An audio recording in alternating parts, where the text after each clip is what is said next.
بسم الله الرحمن الرحيم. هل أتى على الإنسان حين من الدهر لم يكن شيئا مذكورا إنا خلقنا الإنسان من نطفة أمشاج نبتليه فجعلناه سميعا بصيرا إنا هديناه السبيل إما شاكرا وإما كفورا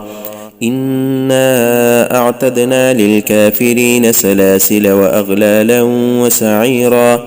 إن الأبرار يشربون من كأس كان مزاجها كافورا عينا يشرب بها عباد الله يفجرونها تفجيرا يوفون بالنذر ويخافون يوما كان شره مستطيرا ويطعمون الطعام على حبه مسكينا ويتيما وأسيرا إنما نطعمكم لوجه الله لا نريد منكم جزاء ولا شكورا إنا نخاف من ربنا يوما عبوسا قمطريرا فوقاهم الله شر ذلك اليوم ولقاهم نضرة وسرورا وجزاهم بما صبروا جنة وحريرا متكئين فيها على الأرائك لا يرون فيها شمسا ولا زمهريرا ودانية عليهم ظلالها وظللت قطوفها تذليلا ويطاف عليهم بآنية من فضة وأكواب كانت قوارير من فضة قدروها تقديرا ويسقون فيها كأسا كان مزاجها زنجبيلا عينا فيها تسمى سلسبيلا ويطوف عليهم ولدان مخلدون إذا رأيتهم حسبتهم لؤلؤا منثورا وإذا رأيت ثم رأيت نعيما وملكا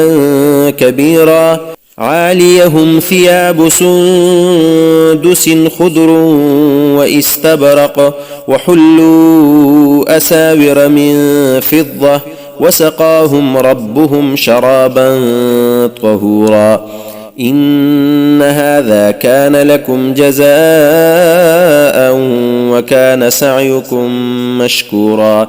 إنا نحن نزلنا عليك القرآن تنزيلا فاصبر لحكم ربك ولا تطع منهم آثما أو كفورا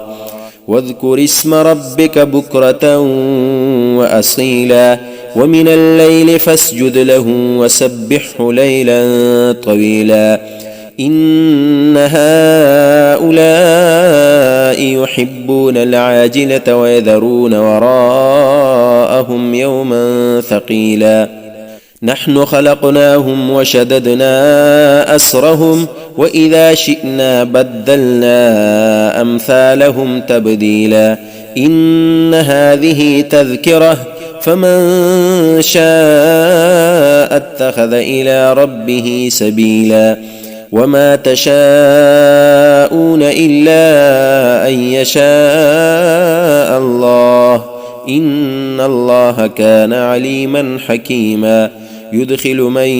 يشاء في رحمته والظالمين أعد لهم عذابا أليما.